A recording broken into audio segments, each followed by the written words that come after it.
bem-vindo, Sérgio, tudo bem? Tudo bem, Dri, Renato, Felipe, prazer estar aqui com vocês.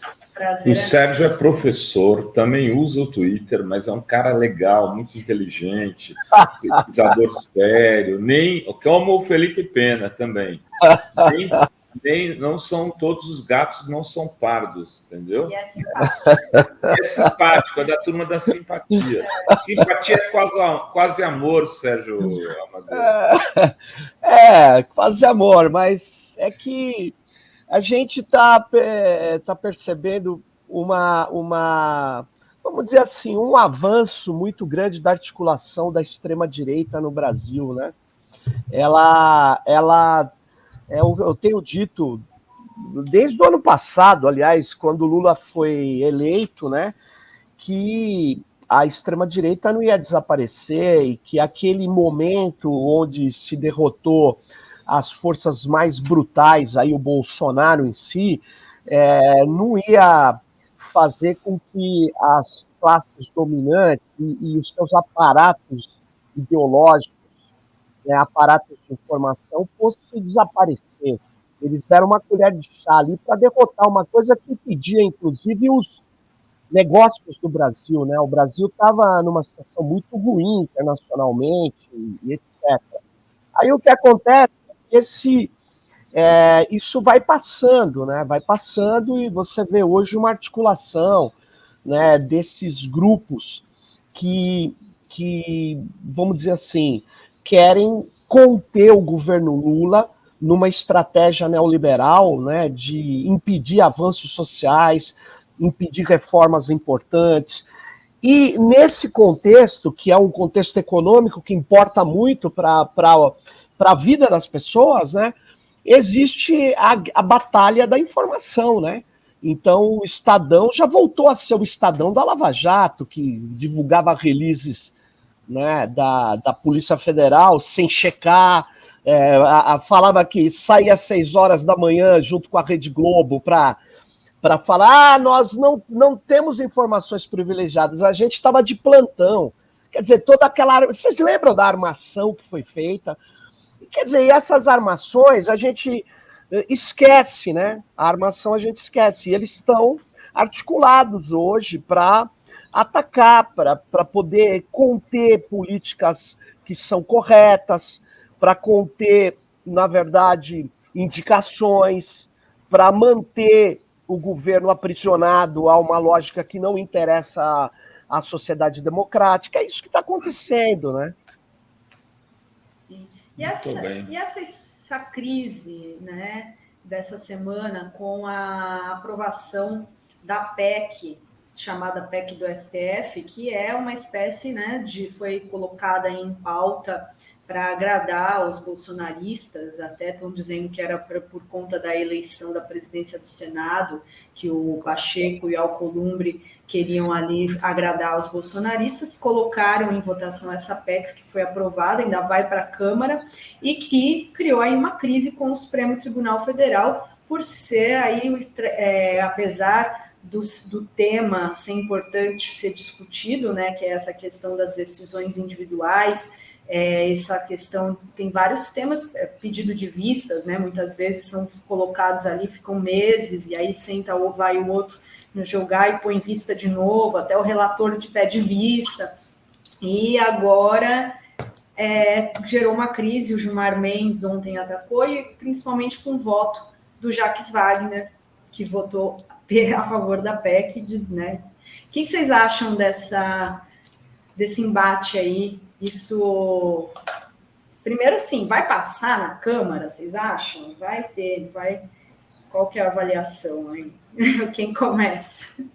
Eu acho que vai custar caro, mas primeiro deixa eu falar sobre a motivação, não sei se o Sérgio concorda, mas não me parece que a motivação tenha sido apenas a eleição do Alcolumbre e uma tentativa de cacifar o Alcolumbre. Me parece muito mais, eu tenho lido algumas coisas sobre isso, uma percepção do Pacheco de que a parte do eleitorado dele em Minas apoia essa tese. Me pareceu um aceno dele para esse eleitorado com medo de ser esquecido com medo de ser taxado de defensor do STF, para uma população que, de novo, voltamos ao gabinete do ódio e à difusão de fake news, conduziu coercitivamente a cognição pública desse povo a acreditar que o STF é o vilão. E é acreditando que o STF é o vilão, 2/3 dessa população mineira, segundo uma pesquisa a qual o presidente do Senado teve acesso, ele quis se posicionar contra, ou seja, a favor desses 2/3. E aí ele se aproxima dessa pauta e dá até o seu piti pessoal, porque ele, que sempre foi um senador comedido, um presidente do Congresso, que dava as entrevistas ali com aquele, como o antigo picolé de chuchu, um epíteto que a gente não usa mais, mas com todo esse gosto de chuchu, ele deu o seu piti. Ele ficou ali e foi mais raivoso. Então, eu acho que essa é a preocupação maior dele. A próxima eleição no Senado, ele não parecer algo, porque o público dele é conservador, ele é um cara conservador, e ele fez um aceno. Essa me pareceu a grande motivação. Sobre o Jacques Wagner, aí, Sérgio, eu vou deixar para você, porque eu realmente não consigo ter nenhuma explicação razoável para ele ter feito isso. Aceno para o presidente, não me parecia precisar acenar para o Pacheco, né? E aí causa um negócio tão grande, eu realmente fico confuso, eu não consigo ter uma explicação muito lógica. Estou torcendo para que você tenha, Sérgio, porque aí eu aprendo aqui. Explica, Sérgio, o que aconteceu? Não tem uma explicação lógica, mas eu queria dizer, eu vou retomar uma coisa aqui, Felipe, que eu falei já algumas vezes, mas é polêmico. Eu acho que a gente não tem uma estratégia bem elaborada, eu digo a esquerda em geral e o governo em particular, sobre o STF. Porque o STF, ele adquiriu, né, nesses últimos processos, uma relevância muito importante na política brasileira. Ele tem, no meu modo de ver, ele está além das decisões de análise constitucional. Ele está fazendo política, muitas vezes.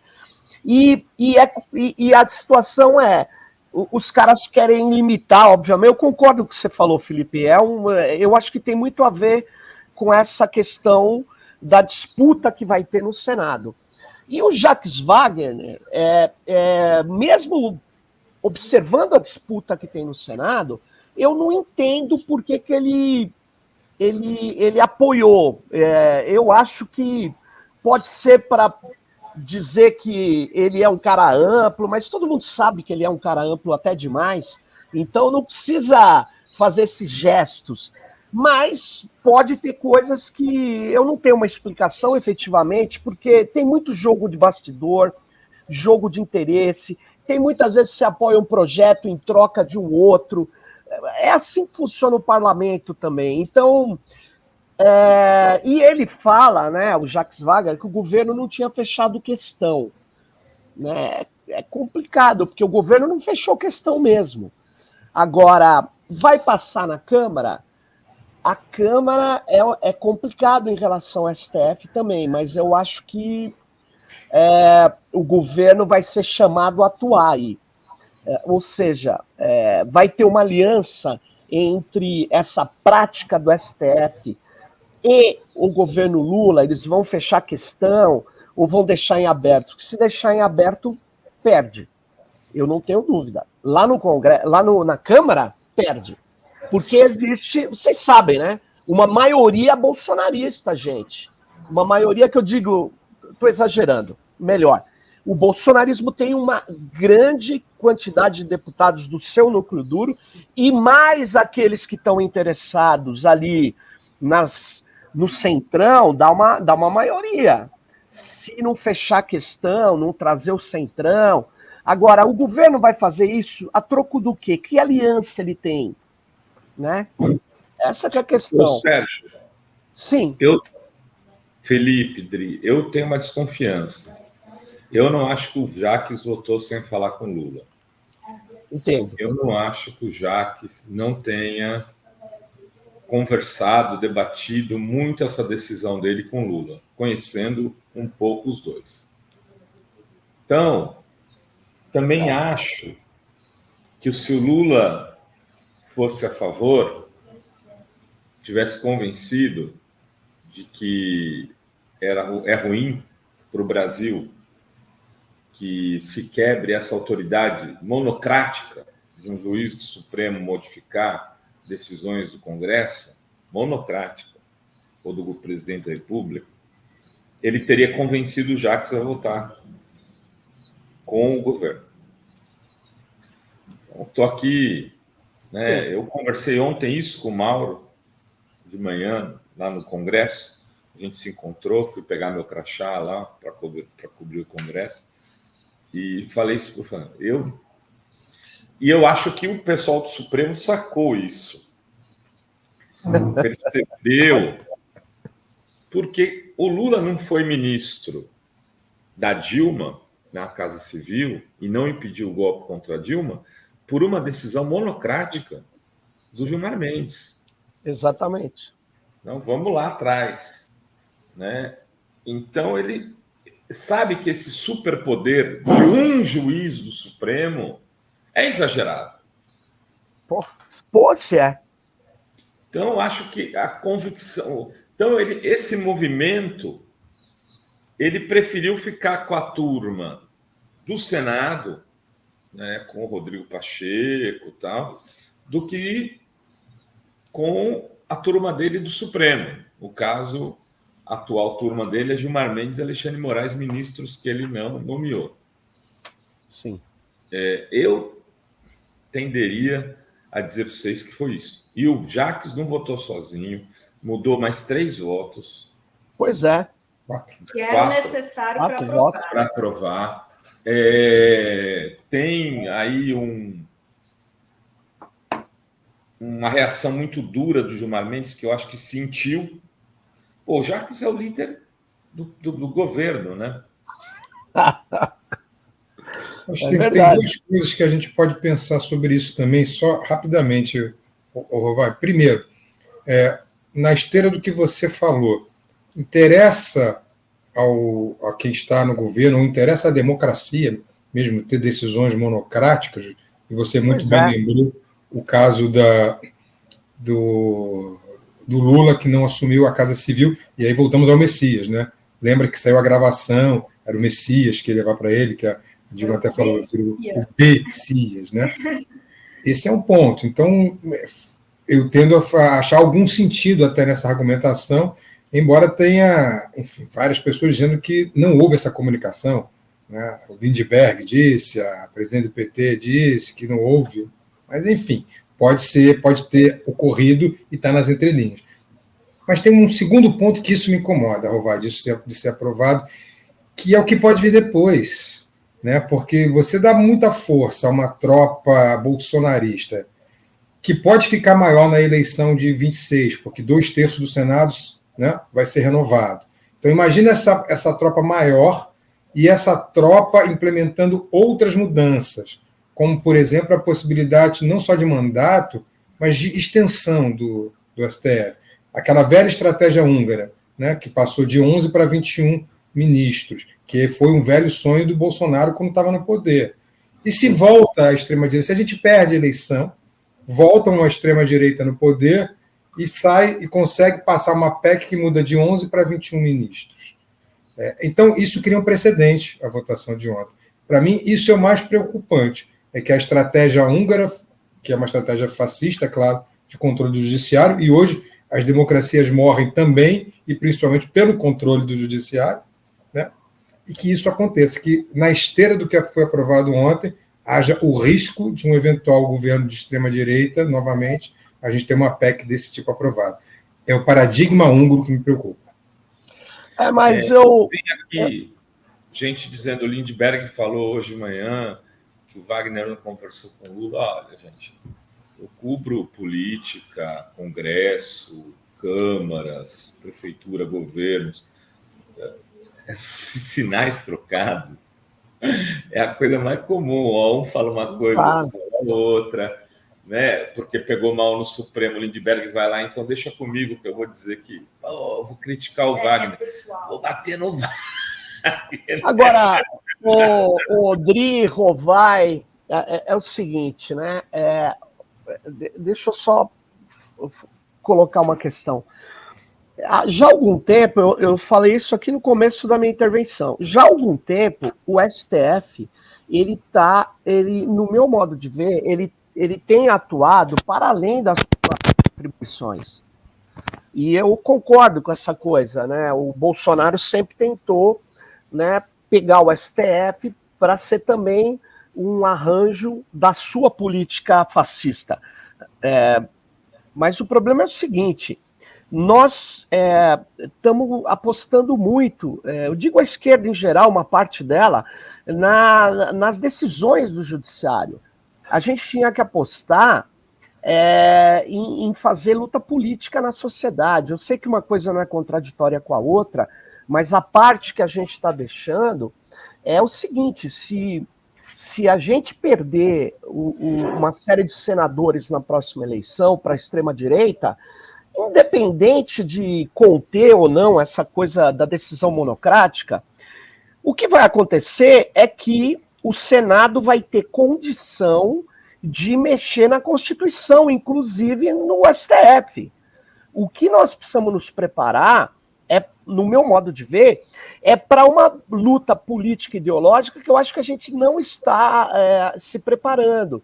Né? A gente não tem uma proposição política forte na sociedade. Eu não estou vendo isso. Eu sei que o governo está fazendo várias coisas, está tentando melhorar condições de vida, não é simples, tem uma encalacrada econômica vindo por aí, mas nós não estamos fazendo em paralelo também um grande trabalho de luta ideológica, não estamos fazendo.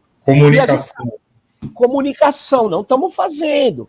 Não, porque toda vez que a gente fala, ou eu falo isso, os caras lá ficam putos, tal. Mas é o seguinte, o Brasil Paralelo continua trabalhando, outros grupos continuam trabalhando, e a gente dizendo que, tudo bem, eu não vou interferir nisso, isso não é interferência do governo. Como não? O governo, para poder atuar com políticas públicas, para poder mostrar, por exemplo, que fazer isenções fiscais alopradas não vai detonar o Estado, vai detonar políticas sociais, vai piorar a vida dos aposentados. Nós precisamos mostrar isso não só nas questões do dia a dia, mas também mostrar o que tem por trás dessa coisa, quais são os aparatos ideológicos, porque senão a gente fica aí também só correndo atrás do rabo, né? Não dá para fazer isso. E uma das coisas que eu acho que a gente precisa resgatar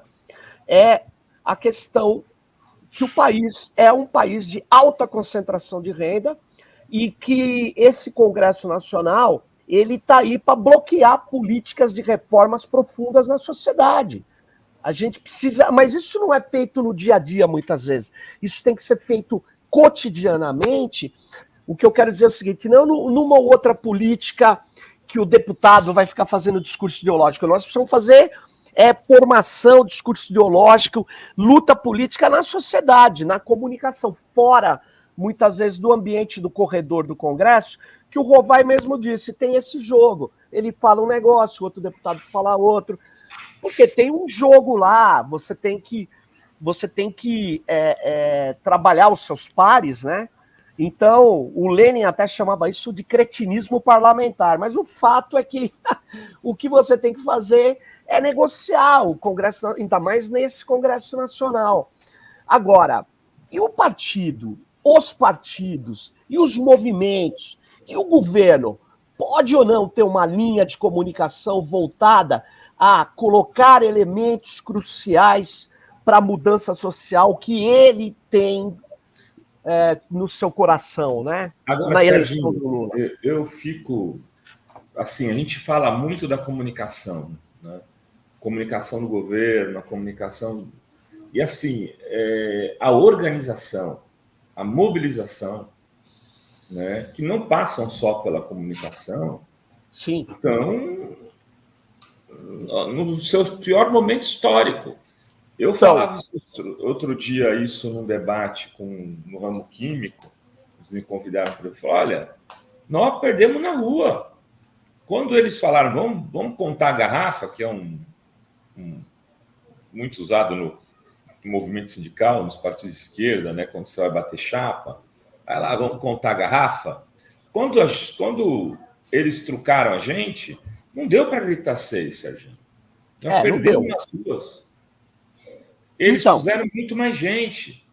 Isso passa por um processo de desmobilização das estruturas de organização social, inclusive para a institucionalidade. Foi todo mundo para as disputas de parlamento. O partido, de alguma forma, foi sequestrado pelos mandatos parlamentares, os partidos de esquerda como um todo. Quem manda são os parlamentares, né, que têm mandato, que têm estrutura. E os movimentos sociais que resistem, têm valor, etc., esses estão sendo sacrificados e não conseguem disputar no território com as igrejas evangélicas, em especial, com o crime organizado, o tráfico, as milícias, com outras formas de expoentes de movimentos que estão... Então, Rovai, eu concordo com você, eu só queria fazer um contraponto assim, muito, muito específico. Eu concordo com o seu diagnóstico. Mas então, como que nós vamos retomar a organização? A gente precisa retomar a organização. Eu, inclusive, estou conversando com o pessoal, a gente tem uma pinimba de política pública com o atual governo, uma coisa. Eu falei, nós temos que organizar movimento e não ficar indo com a caneca na mão. Nós temos que organizar movimento, nós temos que organizar ações, nós temos que voltar a se reunir e tal. É nesse sentido que eu estou falando. O diagnóstico é esse mesmo. A gente não está apostando na organização e o governo pode ajudar isso também. É isso que eu estou falando. Porque isso não é colocado na cabeça mais dos dirigentes, das lideranças, e, na verdade, você vê, os movimentos que são fortes, que ainda ajudam, que colocam as pessoas nas ruas, são movimentos altamente organizados, que têm recursos, que construíram uma pegada de fazer coisas, né, de luta concreta. Agora, por exemplo, como que você vai efetivamente enfrentar essa desesperança que tem, né? Porque eu me lembro, eu comecei a militar na época da ditadura militar. A ditadura era forte, só que a esperança e o futuro estavam com a gente. Eu tinha absoluta certeza que eles seriam liquidados. Tinha absoluta certeza. Hoje, o que eu estou vendo é uma desesperança como futuro. E eu acho que a gente precisa se resgatar disso e precisa organizar. Mas é preciso que seja incentivado essas organizações que ainda existem, esses movimentos. É luta política. Não dá só para falar assim, eu acho, né? O Estado tem que simplesmente usar os seus recursos para reproduzir o capital. Está errado isso. O Estado tem que usar os seus recursos para garantir a democracia, para garantir o avanço dos direitos sociais, e para isso ele tem que apoiar as organizações, tem que se abrir para as organizações, tem que fortalecer a economia solidária. É nesse sentido, e que concordo plenamente que não é só comunicação, mas a comunicação também pode ajudar. E pode ajudar muito, mas eu só queria pontuar isso que o Sérgio falou, que a desesperança, Sérgio, diferentemente da esperança que você via na resistência à ditadura, ela tem a ver com o controle do imaginário. Perfeito. E o controle do imaginário está diretamente ligado à capacidade de comunicação. É por isso que a gente fala tanto em comunicação. Eu concordo efetivamente com tudo que você disse sobre a mobilização. É necessária a mobilização, Renato está certo, na hora de contar a garrafa, a gente se ferrou, os caras trucaram, tem toda a razão, mas eles trucaram porque eles têm um imaginário controlado, inclusive o nosso. Isso é que é grave, Sérgio. O nosso imaginário está controlado. A gente tem essa desesperança, principalmente porque, e eu sempre bato nessa tecla, vou bater de novo, a comunicação está aqui. A comunicação está aqui. Então, quando a gente abre esse aparelhinho, o que a gente vê são fake news que funcionam. O que a gente vê são redes organizadas em torno do gabinete do ódio, que continuam existindo e que funcionam, e que vão difundindo. E aí isso nos causa uma desesperança, porque a gente vê no horizonte uma possibilidade de volta de um governo fascista. A gente não tem a certeza de que não vamos vencer a próxima e a seguinte e a seguinte.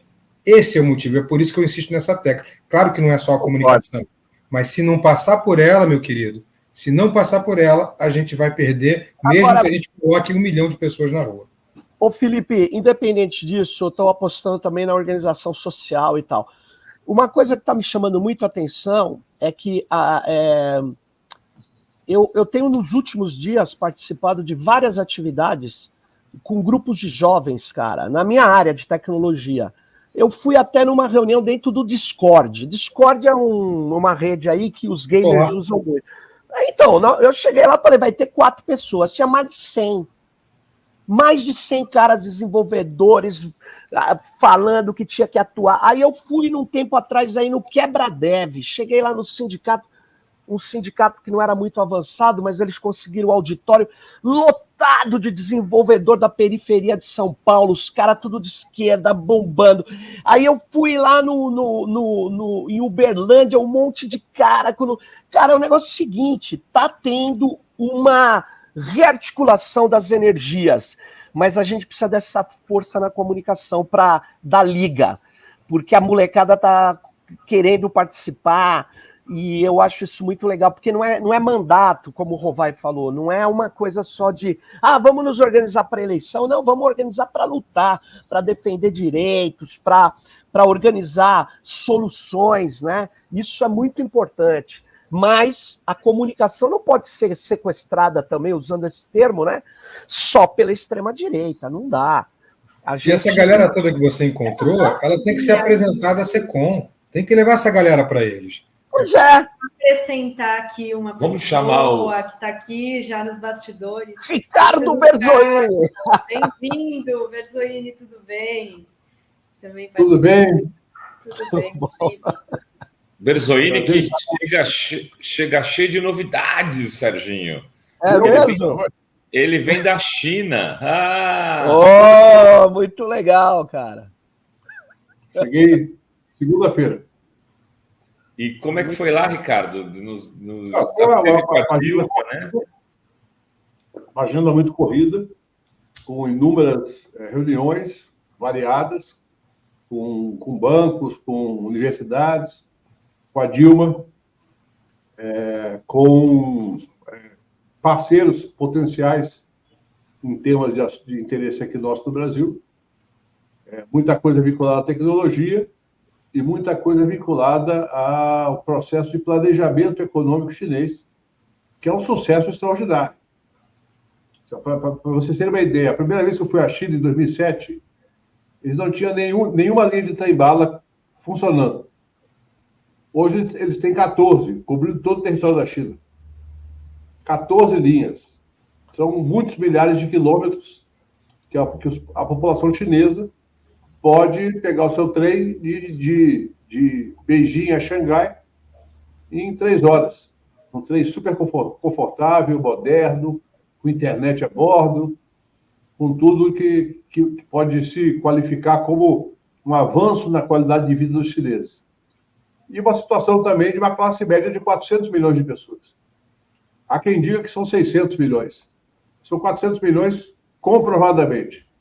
E essa classe média, obviamente, também a contradição, ela tem, de um lado, reconhecimento de que a vida melhorou, tal, e de outro lado, cobrança para continuar melhorando.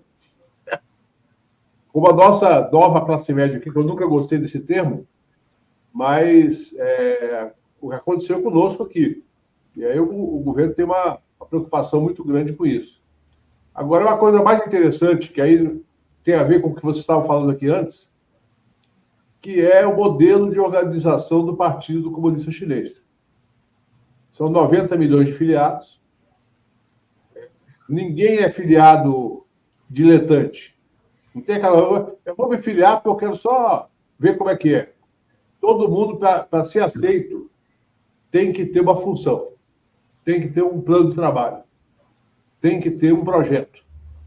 Para você chegar a determinadas funções dirigentes, você tem que ter uma qualificação profissional muito aprofundada naquele tema, e, de outro lado, você tem que ter uma trajetória de compromisso com o partido. Não tem esse negócio do cara filiar para ser candidato. Então, assim, é um projeto, é óbvio, outra realidade. Eu chamo de marxismo confuciano. É um mito de Marx. Ô, Berzoini, resta saber se é mais confuciano ou marxista, né? Eu acho que é 80% Confúcio. Ô, Rovai, Dri, Felipe e Ricardo, eu vou ter que sair. Pô, foi um prazer estar aqui com vocês. Tchau aí, gente. Salve, Obrigada, Sérgio. Sérgio. Até a próxima. Obrigado, Sérgio.